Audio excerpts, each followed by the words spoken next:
പിതാവിൻ്റെയും പുത്രൻ്റെയും പരിശുദ്ധാത്മാവിൻ്റെയും നാമത്തിൽ ആമേൻ. എൻ്റെ പ്രിയപ്പെട്ടവരെ, ഇന്ന് ജൂലൈ 29 ബുധനാഴ്ച. അമ്മേ പരിശുദ്ധ അമ്മേ, അമ്മേ പരിശുദ്ധ ദൈവമാതാവേ, കൃപാസനത്തിലൂടെ ഞങ്ങളുടെ ദേശത്തിനും അമ്മ മധ്യസ്ഥം തേടി തന്ന എല്ലാ അനുഗ്രഹങ്ങൾക്കും കൃപകൾക്കും ഞങ്ങളിപ്പോൾ ഹൃദയം നിറഞ്ഞ നന്ദി പറയുന്നു. അമ്മേ പരിശുദ്ധമ്മേ, ദൈവമാതാവേ, 2004 ഡിസംബർ 7 ഉച്ചകഴിഞ്ഞ് 2:30 കൃപാസനത്തിൽ സംഭവിച്ച അമ്മയുടെ പ്രത്യക്ഷപ്പെടലിനെ കുറിച്ച് തിരുസഭയ്ക്ക് സമർപ്പിച്ചിരിക്കുന്ന പഠനരേഖകളുടെ മേൽ സഭാത്മകമായ പഠനം ആരംഭിക്കുവാൻ ഞങ്ങൾ പ്രാർത്ഥിക്കുന്നു. അമ്മേ പരിശുദ്ധമേ, ഭൂസ്വർലോകങ്ങളുടെ രാജ്ഞിയായ അങ്ങേയ്ക്ക് ഭൗമസംരക്ഷണത്തിനായി പ്രപഞ്ചപ്രകൃതിയെ തന്നെ തിരുസഭ പ്രതിഷ്ഠിക്കുവാൻ ഈ പ്രത്യക്ഷീകരണം വഴി ഇടയാക്കണമേ. പരിശുദ്ധമേ, ജപമാല മാതാവേ, സകല പ്രാർത്ഥനയോടും ചേർത്ത് ഞങ്ങളിപ്പോൾ പ്രാർത്ഥിക്കുന്ന ഈ കുടുംബത്തിന്റെ പ്രത്യേക നിയോഗം പറ മക്കളെ.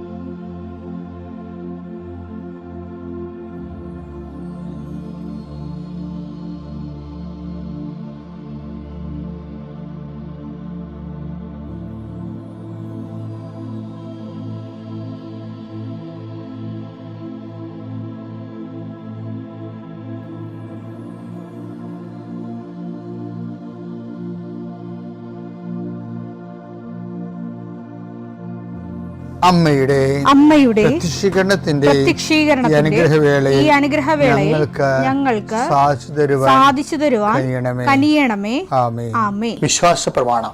സർവശക്തനായ പിതാവും ആകാശത്തിന്റെയും ഭൂമിയുടെയും സൃഷ്ടാവുമായ ദൈവത്തിൽ ഞാൻ വിശ്വസിക്കുന്നു.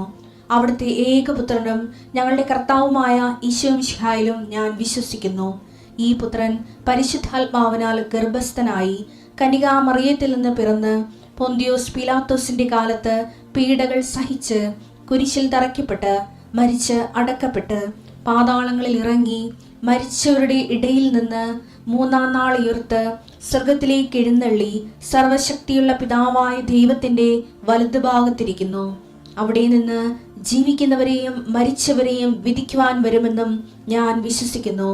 പരിശുദ്ധാത്മാവിലും ഞാൻ വിശ്വസിക്കുന്നു. വിശുദ്ധ കത്തോലിക്കാ സഭയിലും പുണ്യവാന്മാരുടെ ഐക്യത്തിലും പാപങ്ങളുടെ മോചനത്തിലും ശരീരത്തിന്റെ ഉയർപ്പിലും നിത്യമായ ജീവിതത്തിലും ഞാൻ വിശ്വസിക്കുന്നു. ആമേൻ. സ്വർഗ്ഗസ്ഥനായ ഞങ്ങളുടെ പിതാവേ, അങ്ങയുടെ നാമം പൂജിതമാകണമേ. അങ്ങയുടെ രാജ്യം വരണമേ. അങ്ങയുടെ തിരുമനസ് സ്വർഗത്തിലെ പോലെ ഭൂമിയിലും ആകണമേ. അന്നു വേണ്ടുന്ന ആഹാരം ഇന്ന് ഞങ്ങൾക്ക് തരണമേ. ഞങ്ങളോട് തെറ്റ് ചെയ്യുന്നവരോട് ഞങ്ങൾ ക്ഷമിക്കുന്നത് പോലെ ഞങ്ങളുടെ തെറ്റുകൾ ഞങ്ങളോടും ക്ഷമിക്കണമേ. ഞങ്ങളെ പ്രലോഭനത്തിൽ ഉൾപ്പെടുത്തരുതേ, തിന്മയിൽ ഞങ്ങൾ രക്ഷിക്കണമേ. ആമേൻ. നന്മ നിറഞ്ഞ മറിയമേ, സ്വസ്തി. കർത്താവ് അങ്ങയുടെ കൂടെ സ്ത്രീകളിൽ അങ്ങ് അനുഗ്രഹിക്കപ്പെട്ടവളാകുന്നു. അങ്ങയുടെ ഉദരത്തിൻ ഫലമായി ഈശോ അനുഗ്രഹിക്കപ്പെട്ടവനാകുന്നു. പരിശുദ്ധ മറിയമേ, തമ്പുരാന്റെ അമ്മേ, പാപികളായ ഞങ്ങൾക്ക് വേണ്ടി ഇപ്പോഴും ഞങ്ങളുടെ മരണസമയത്തും തമ്പുരാനോട് അപേക്ഷിക്കണമേ. ആമേൻ. കർത്താവേ, നിന്റെ ഉന്നതമായ നാമത്തിന് സ്തോത്രം ചെയ്യുന്നു. കർത്താവേ, നിന്റെ വിശുദ്ധ പൗരോഹിത്യത്തെ മഹത്വപ്പെടുത്തണമേ. കർത്താവെ, സഭയിലുള്ള സാന്നിധ്യം പ്രകടമാക്കണം. 40 വർഷം ഞാൻ അർപ്പിച്ച കൃപാനയുടെ യോഗ്യതയാണ്. കൃപാസനത്താറെ ജീവനോടെ പ്രത്യക്ഷപ്പെട്ട പരിശുദ്ധ അമ്മയുടെ മാധ്യസ്ഥത്തിൽ ഞാൻ മക്കളെ ആശീർവദിക്കുന്നു. ഈശോയെ, ഇന്ന് കൃപാസനത്താറെ നടക്കുന്ന 10,000-കണക്കിന് മനുഷ്യരുടെ പ്രാർത്ഥനയോട് കൂടെ ദൈവവേദലെ ഞാൻ നിന്നെ ഈശോനാമത്തിൽ ആശീർവദിക്കുന്നു. മാതാവിൻ്റെ പ്രത്യക്ഷീകരണത്തിൽ ഇന്ന് വരെ നടന്നിട്ടുള്ള എല്ലാ അനുഭവ സാക്ഷികളുടെയും സാക്ഷ്യങ്ങൾ നിനക്കും ഈ നിമിഷം നിൻ്റെ ഏറ്റവും വലിയ സങ്കടകരമായ അവസ്ഥകളെ അതിജീവിക്കാൻ ദൈവം നിന്നെ സഹായിക്കട്ടെ എന്ന് പ്രാർത്ഥിക്കുന്നു. രോഗപീഠകൾ വലയുന്നവരെ അവരുടെ ശരീരത്തിന് വിവിധ ഭാഗങ്ങളിൽ കൈകൾ വെച്ചുകൊണ്ട് പ്രാർത്ഥിക്കുക. എൻ്റെ കർത്താവിൻ്റെ ഉന്നതമായ നാമത്തിൽ സഭയുടെ അധികാരത്തിൽ കുരിശടയാളത്തിൽ കൃപാസനത്താറെ ജീവനോടെ പ്രത്യക്ഷപ്പെട്ട മാതാവിൻ്റെ മധ്യസ്ഥത്തിന് രോഗപീഠകളെ ഈശോനാമത്തിൽ സൗഖ്യം പ്രാപിക്കും. കർത്താവേ, ആശുപത്രി കഴിയുന്നവരെ, കർത്താവേ, ഓരോരോ ജീവിക്കാൻ വേണ്ടി ഓരോരോ ജോലിക്ക് പോകുന്നവരെ, ജോലി അന്വേഷിച്ച് പോകുന്നവരെ, ജോലി നഷ്ടപ്പെട്ടവരെ, വിസ പ്രോസസ്സിംഗ് ഇരിക്കുന്നവരെ, വിസ നഷ്ടപ്പെട്ടു പോയവരെ, പുതുക്കാൻ വേണ്ടി പരിശ്രമിക്കുന്നവരെ, നാട്ടിലെ ജോലിക്ക് ശ്രമിക്കുന്നവരെ, അതിൻ്റെ പരീക്ഷ എഴുതുന്നവരെ, അതിൻ്റെ പരീക്ഷ റിസൾട്ട് കാത്തിരിക്കുന്നവരെ, കർത്താവേ, പലതരത്തിലുള്ള ജപ്തി നടപടികൾ, പലതരത്തിലുള്ള കോടതി കേസുകൾ, പലതരത്തിലുള്ള ഒത്തുതീർപ്പ് ചർച്ചകൾ, എൻ്റെ കർത്താവിൻ്റെ ഉന്നതമായ നാമത്തിൽ ഈ പ്രാർത്ഥന കൂടുന്ന നിനക്ക് മാതാവിൻ്റെ പ്രത്യേക സാന്നിധ്യം ഞാൻ ഉറപ്പു തരികയും അമ്മ നിന്നെ സഹായിക്കുകയും ഈശോ നിന്നെ അനുഗ്രഹിക്കുകയും ചെയ്യട്ടെ.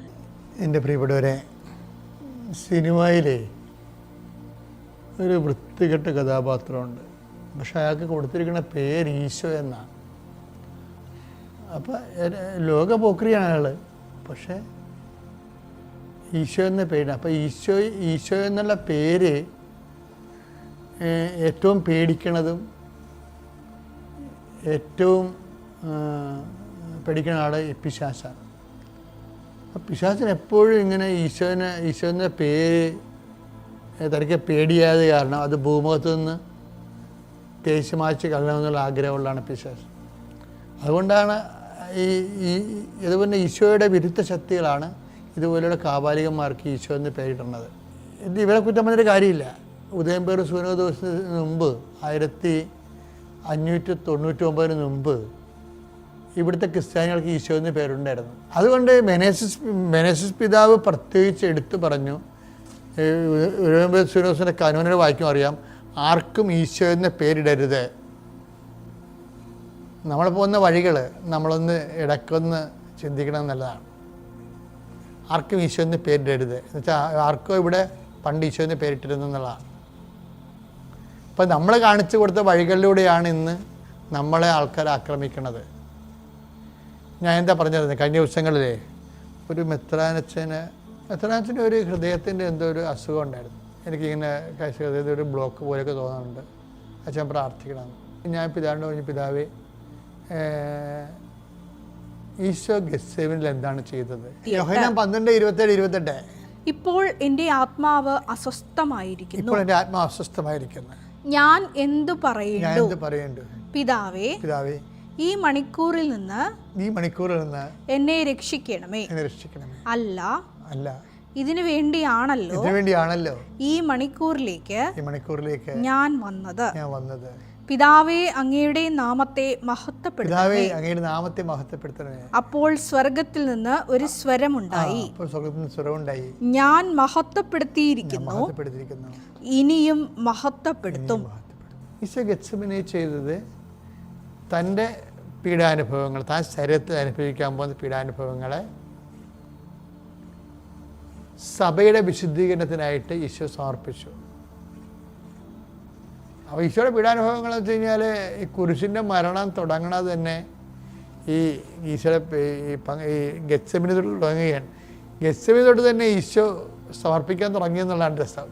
പരിശുദ്ധാത്മാവ് നിറഞ്ഞു നിൽക്കണ കാരണം പരിശുദ്ധാത്മാവ് ഈശോയോട് പറഞ്ഞു, ഈശോ, നിൻ്റെ മുഖത്തൊന്നും ഇറ്റ് വീഴുന്ന രക്തമില്ലേ, അതിൻ്റെ ഗന്ധം പോലും ലോകത്തെ വിശുദ്ധീകരിക്കും, നീ അതിൻ്റെ ഗന്ധം പോലും സമർപ്പിക്കാൻ പറഞ്ഞു. ഉടനെ ഈശോ പറഞ്ഞ്, ഞാൻ എൻ്റെ ഈ സമർപ്പണത്തിൻ്റെ ലാസ്റ്റാണ് കുരിശിൽ എൻ്റെ ആത്മാവിനെ സമർപ്പിക്കണമെന്ന് പറയണല്ലേ. അപ്പം ആദ്യത്തെ സമർപ്പണം എന്താ? പീഡാനുഭവങ്ങളെ സമർപ്പിക്കണതാണ്. അപ്പം എന്തിനാണ്? ഈ പിതാവേ, അങ്ങ് ലോകത്തെ വിശുദ്ധീകരിക്കണമെന്ന്, ഞാൻ അതിനെ എന്നെ തന്നെ വിശുദ്ധീകരിക്കുന്നു, ഈ സഹനത്തിലൂടെ എന്നെ തന്നെ വിശുദ്ധീകരിക്കുന്നു.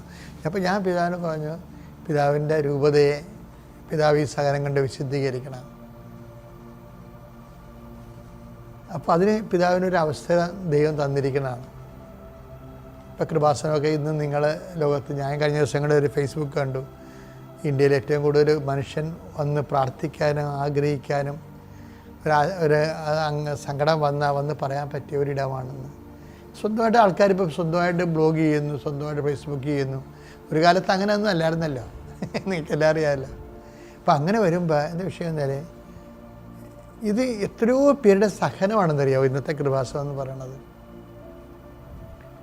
എത്രയോ പ്രേക്ഷിതരുടെ സഹനങ്ങളാണ് അവിടെ കാഴ്ചവെപ്പ്. ഇപ്പം തന്നെ ഞാൻ തന്നെ ഇങ്ങനെ നിങ്ങളുടെ മുമ്പിൽ സംസാരിക്കണത് എന്താ, നിങ്ങളെ എൻ്റെ കമൻറ്റ് ബോക്സ് നോക്കിയാൽ മതി, എന്തുമാത്രം മനുഷ്യരാണ് എൻ്റെ ആരോഗ്യത്തിന് വേണ്ടി പ്രാർത്ഥിക്കുന്നത്. അപ്പം ഞാൻ എന്ത് ചെയ്യും, ഞാൻ കർത്താവിൻ്റെ അടുത്ത് വരുമ്പോൾ കൃപാസനത്തിൽ ഒരു പ്രാവശ്യമെങ്കിലും വരണമെന്ന് ആഗ്രഹിച്ച ആൾക്കാരെ പോലും ഞാൻ സമർപ്പിച്ച് പ്രാർത്ഥിക്കും. എൻ്റെ മക്കളെ, എൻ്റെ വിഷയം എന്ന് പറയണത്, നമ്മൾ ആവശ്യമില്ലാതെ അങ്ങനെ സംഭവിച്ചല്ല, ഇങ്ങനെ സംഭവിച്ചല്ല, അത് ചെയ്യണമല്ല, ഇത് ചെയ്യണമെന്നല്ല. നമ്മൾ ചിന്തിക്കേണ്ടത് ദൈവത്തെ മഹത്വപ്പെടുത്തണമല്ലോ. നമുക്കൊരു ഉത്തരവാദിത്തമേ ഉള്ളൂ. എന്താണ്? ദൈവത്തെ മഹത്വപ്പെടുത്തണമല്ലോ. അപ്പോൾ ദൈവത്തെ മഹത്വപ്പെടുത്തുന്നതാണ് നമ്മുടെ ഉത്തരവാദിത്തമാണ് നമുക്ക് തോന്നിയാൽ. എന്താണ്? പിതാവേ, ഇതാ ഞാൻ അങ്ങയെ മഹത്വപ്പെടുത്തുന്നു എന്ന് പറയുമ്പോൾ,